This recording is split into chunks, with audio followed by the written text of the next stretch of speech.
Let's get more on that GDP figure and the state of our economy with Mandla Isaacs from Zehuti Advisory. Thanks so much for your time on SABC News, Mandla. Whenever these kind of numbers come out, there's a kind of collective wailing and gnashing of teeth. So we know that things are bad, but what does this actually mean?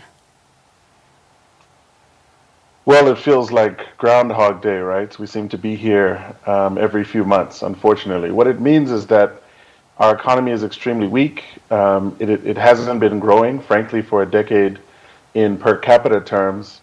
Other African countries, like regional powers like Nigeria, Kenya, other regions have been growing faster than us. Other developing countries are growing faster than us.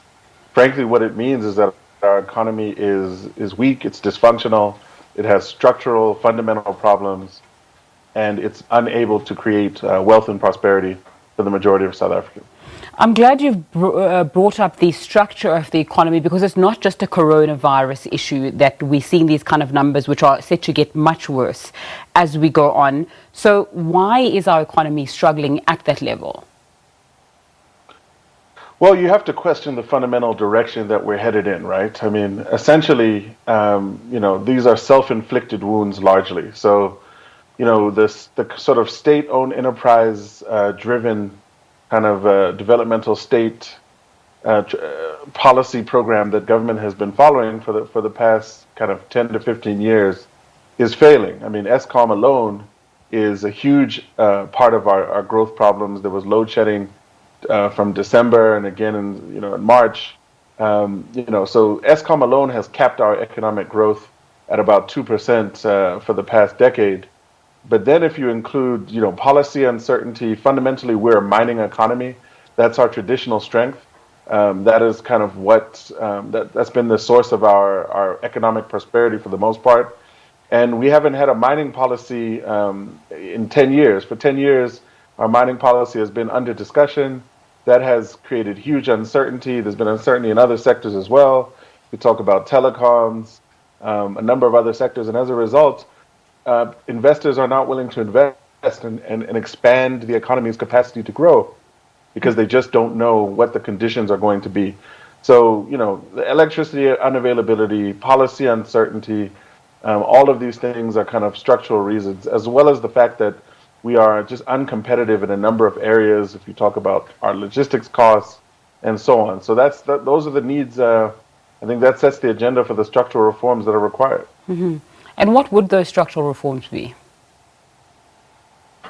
Well, certainly, I mean, you need to create, a conducive policy environment, right? So, one of the easiest things to do for government is to say, how can we get out of the way for people that are willing to invest?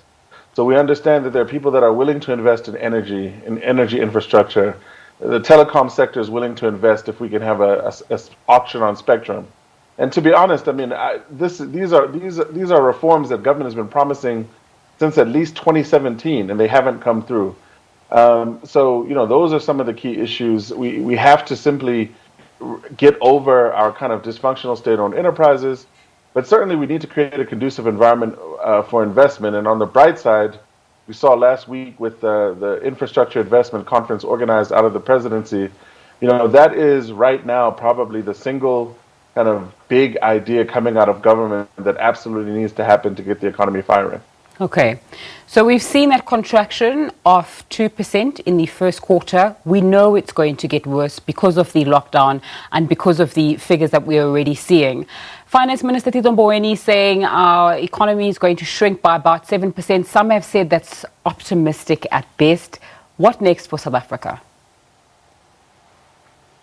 Well, look, I can't overstate this enough, right? We're completely heading in the wrong direction. We're not growing, and we've just now been hit by a shock, which could set us back, depending on how we rebound, anything from 2 or 3 years to as much as 7 years, right? So coming out of this lost decade, to use the president's own language, if we do not fundamentally shift our economic trajectory, we could lose another half decade or more.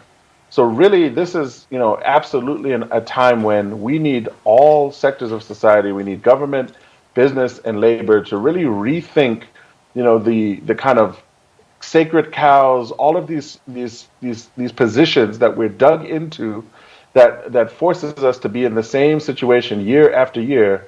We absolutely need new ideas which expand the economy, which encourage not just international investors, but domestic investors to invest, small businesses, that create an environment where consumers are willing to spend.